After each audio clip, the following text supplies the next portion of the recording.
Here we are, first morning of practice for the Bassmaster Classic 2020 here on Lake Guntersville. So we're staying in Birmingham because you can see it's 4:09 in the morning and we're already on the road.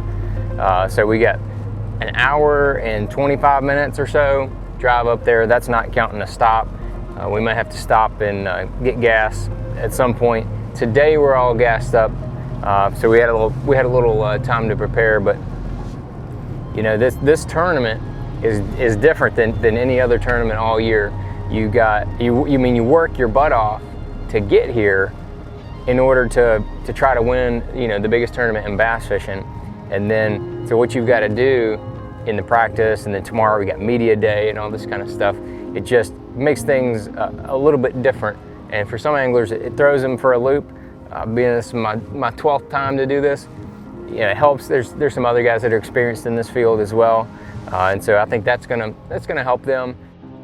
Today, it's all about practice, all about finding some stuff. We had last weekend to get out there, and last weekend I was getting about 6 bites a day, and that's reasonable. I don't feel like I found the biggest concentration of fish.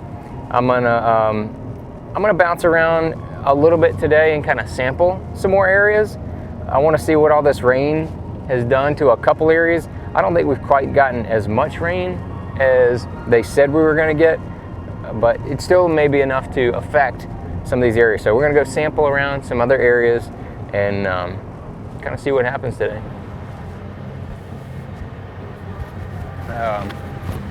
I threw some, but I didn't catch one on a Little John rattling or non-rattling in practice. Caught one on Little John. Yeah. Worming it in the grass. Yeah, I got it tied on. Me too. Because it comes through that. Perform surgery to get it out of his mouth too. Oh snap! Because you know it comes through that eelgrass good. Oh, yeah. That's one of the things I love about it. All right, so now we got to launch. Get y'all straight. Yeah. So now we got to get everything ready, get launched.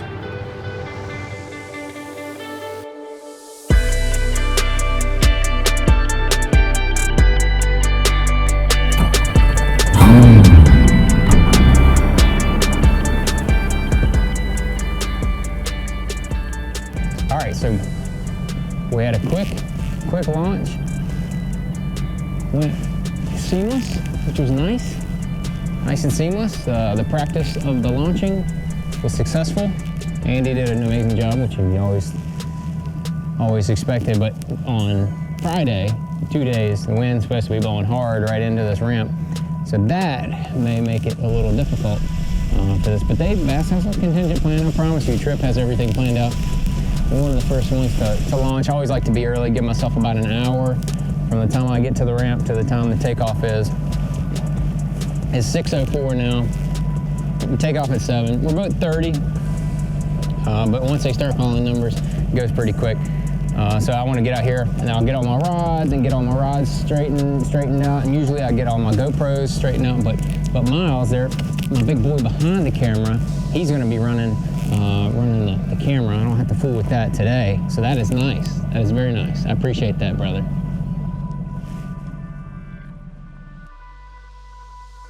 All right, so now we get up here, we get tied up, and start pulling baits out, get all my rods lined up. Not gonna be in any big rush. We got plenty of time, so that is a good thing. Right here, and pull all my little wiggling crickets out. Pull all my little wiggling crickets out. Look, it's quite the paint job on that one. Looks like ketchup and mustard mixed together, don't it? Just trying to figure out what other, like if it, like we using lightweight, we talking like quarter ounce? Quarter or 3/16. And I'm just like, I throw it in there and You just pull it over one stem and you get to the next one. Like I'm yeah. in there like Carolina rigging. Right. You know? It's like a... Yeah. Oh shoot, I'm gonna go get my stuff ready here. I'ma give it all I got, like 23, I stay on top, I do it like it's my last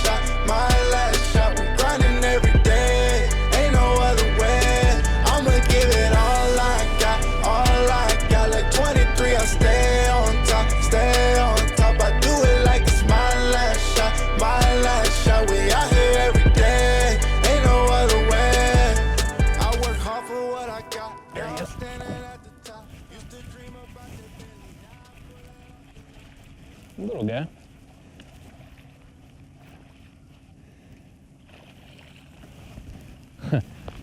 Oh, Lord have mercy. He's okay.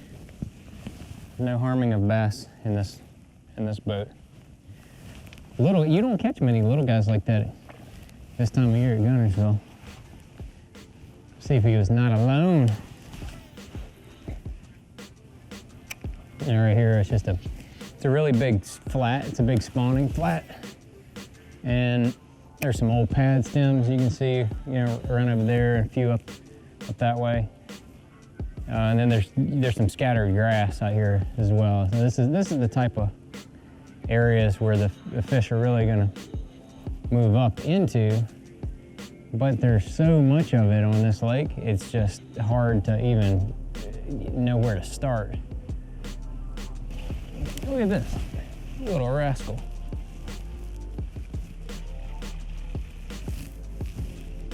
I am on the little fish pattern here.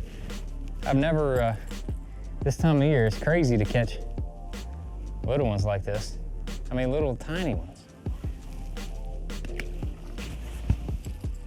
Crazy. Well, maybe that's where the bacons are coming up. Or just thumped it. Ah, another little one. It's crazy.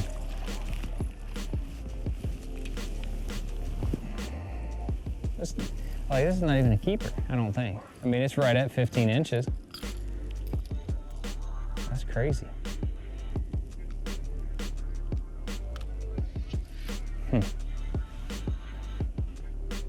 Yeah, when things are warming up, I mean, it's warmed up a bunch, and when it does, the little ones really start biting.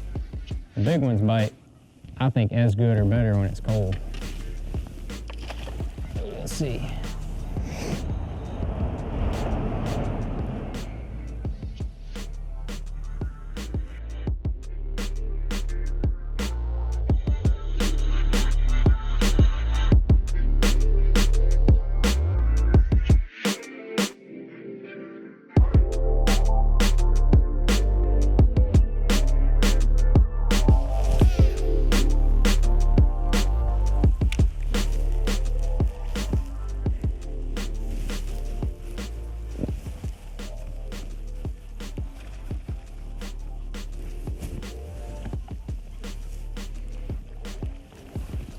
That's a chunker. That's the type of fish. Built right. Just needs a little bit bigger.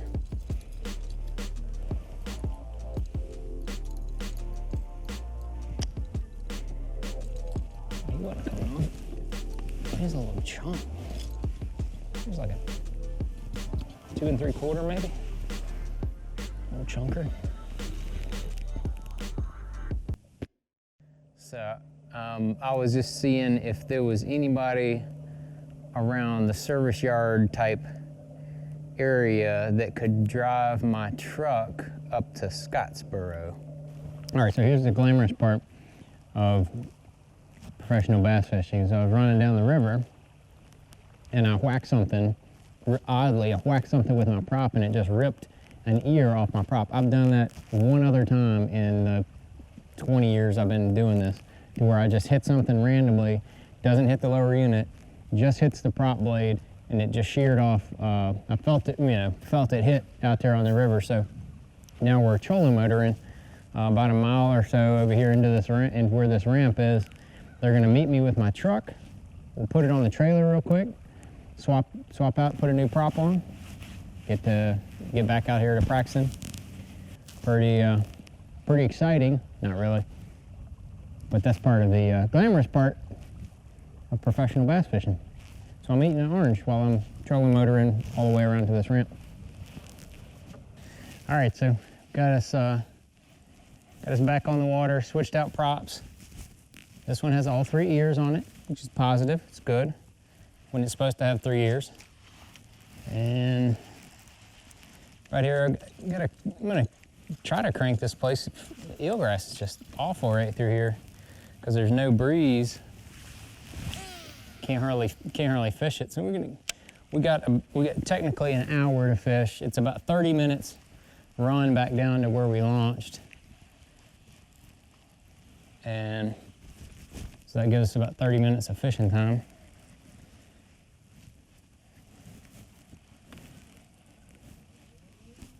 And this is really frustrating right here.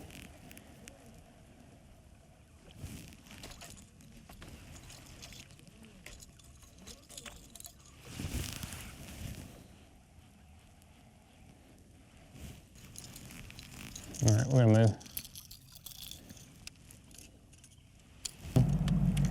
All right, so we just checked in for the practice day here at the Bassmaster Classic. Kind of a semi-eventful day, but not very eventful for fish catching. Caught some fish, but just smaller ones. Not really what I was looking for. And to be honest with you, I don't know if some of those areas have some bigger fish. We just need to beat on them a little bit. I feel like that when you find the right areas here, you really need to beat on them in order to catch, keep catching fish. It's not like they're just going to be jumping in the boat. Most every place, most every area on this lake has been fished substantially. But the thing is, which days are they going to turn on? And that's what we don't know. That wind, I believe, that we're going to have on Friday is going to change up a few things, make a few places unfishable, and make a few places make them bite better. So we'll have to just see kind of what happens there. We're going to take the boat out,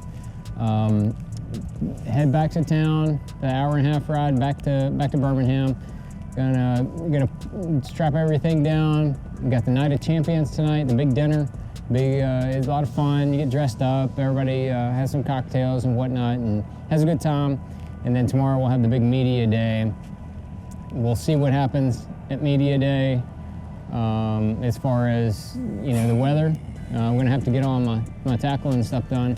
Don't have a ton of stuff because I got Monday I got everything done. A bunch of rods relined. So we'll just have to wait and see what happens tomorrow with getting all that stuff ready, and just watch the weather, and hopefully we'll come up with a good game plan and be ready to adapt. So we'll see.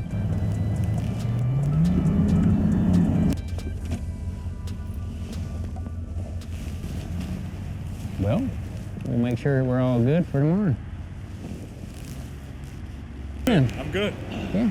You here for a prop, right? Yeah. I can call Tyrell and see if I can get that rolling. Yeah, I just want him to check the lower unit. I mean, I'll put my spare on there, Okay. but I'll be sure to give him a piece of junk hardware, of aluminum that I have now.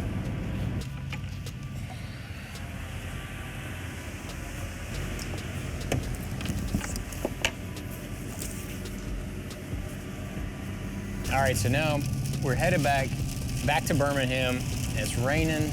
Luckily, we didn't get really dumped on too bad today. It was kind of on and off sprinkles, nothing too heavy. But we got my man Andy's come back to drive us back to town. Very helpful, very appreciative of that. But I tell you, today was not a disaster, but it was not. I didn't find any of those mega loaded honey holes or whatever that I kind of tacked on to what I had found in practice, in that was fine, getting about 6 bites a day, and that's what we got again today, is about 6 bites, but didn't have any of the right ones. And so I feel almost like I want to scrap some of the stuff that I did, and some of the places that I've caught fish, because I feel like I need to be focusing on either different areas or bigger fish. And so I got pretty sure I know where I'm going to start, but after that, I've got a handful of different areas that I know I want to hit and try, and we'll see what happens with those. I think the potential to do something really good is there, but it's not like imminent, not like I know I'm going to go smash them. So sometimes that's the best way to be, because you don't you're not scripting the whole day in your mind. You know, you're gonna go fish for an hour or so, or two, and if it's not happening, you're gonna just say, all right, I need to go move and do something else, do something different, do a different area, whatever. So you're not gonna be too locked into one area, one place, and so that's the way I'm gonna fish it on Friday. We're gonna get back here, get my prop checked out, the prop shaft. I think everything is fine. I've got the new prop on there. Everything should be fine, good to go. But then I'm gonna go back and I gotta hustle to go wash myself up and get over to the Night of Champions with my wife. Looking forward to that. And then tomorrow, go over there for Media Day, and you'll have to follow, see what we do over at Media Day tomorrow. Hopefully the weather will hold out and we'll have a good attendance, good crowd. So we'll see you there tomorrow. Bassmaster Elite Series Pro, John Cruz. Johnny, how you doing today? Doing good, man. Doing good. Trying to stay warm out here. Got the changing weather conditions at the Classic. That's what you expect at the Classic, right? Things are always changing. It makes it very easy for all of the units to talk to each other. It makes it easier to you know, like I said, utilize with the power poles. I can utilize the Sonic Hub and you know, see what satellites are going on with weather. There's so many different things that you can do from these units. Thank you. Hey, John. What you know good? It's my granddaughter. How big is that? I don't know. They didn't know. She caught it and hauled it in all by herself. Wow, that is a freaking giant. Right. I'm excited, but I didn't catch too much to where I'm nervous about what's going on and you're like, oh God, are they still gonna be there? All that kind of stuff. I'm not there, but I did catch enough to where I can see it happening. So. Is this a spot deal or is this a pattern deal out there? You think somebody runs into them, or you think you'll be able to run a pattern up and down the lake? I think it's something, this tournament is gonna be won with a combination of areas and a combination of patterns. We're gonna have different weather a little bit during the 3 days of the competition. Pressure is gonna be a problem as well, so you're gonna have to have different spots. You have to be able to run them, and you might have to have different techniques over the 3 days to catch them. It's like all that stuff just comes with the territory. I have got awkward, weird pet peeves, and people that know me well know what they are. I'll have 2 peanut butter and jelly sandwiches, 4 Cliff Bars, and 1 like body armor, and then the rest is water. Okay. And that's kind of my fuel for that's just during the tournament. Okay. And then afterwards I might have another Cliff Bar or something like that. Okay.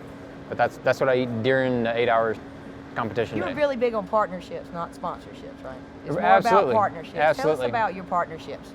I've got a number of companies that I work with, and I like to work with them for a long period of time. Bass Cat boats. I've been in a Bass Cat for well over 10 years. The Bassmaster Classic is the end-all tournament, man. It's actually one more than 11, either one.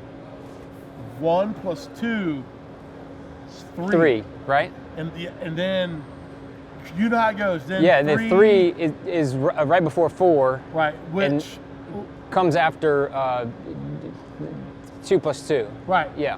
And that means for the Bassmaster Classic that I win it, right?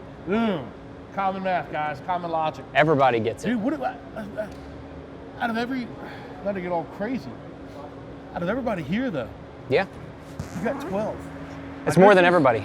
This is crazy. It is. It's awkward and weird. And it's a body of water that you're not really lacking confidence in, I don't think. No, I've done really well here, but I've also done really bad. So I've fished here so many times. I've got good tournaments and bad tournaments and in between tournaments. All right, here we are finishing up here Media Day at the Bassmaster Classic. Still got a few leftovers. Got Fat Cat Newton over here interviewing Hank Cherry. But I don't know how long we've been here. We've been got like 3 hours, I think. Something like that, and it has been nonstop. I haven't touched a rod, I haven't touched any tackle, I hadn't done anything from that perspective. But it basically been nonstop interviews and talking with people, which is what Media Day is supposed to be.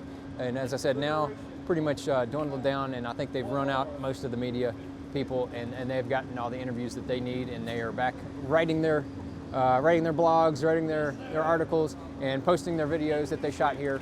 Pretty cool deal. With the Bassmaster Classic is definitely different than any other tournament from that perspective, to where you have all these media members. I mean, people from all over the country, people from all over the world, people from different places come here to cover this event because it is the biggest event in bass fishing, and I really enjoy it. I just try to enjoy each part of it. That's why I don't mind not working on tackle during media day. Yeah, you don't have a lot of time to do things, but that's why I did so much tackle on Monday. I got pretty much all that stuff ready. I've got probably, I'll get back to the boatyard with the boat, probably have maybe like 30 minutes worth of stuff to do, and then I'm good. I'm done, I'm out, and I can go back and get some dinner and get some sleep and be ready to rock and roll tomorrow morning in the big show.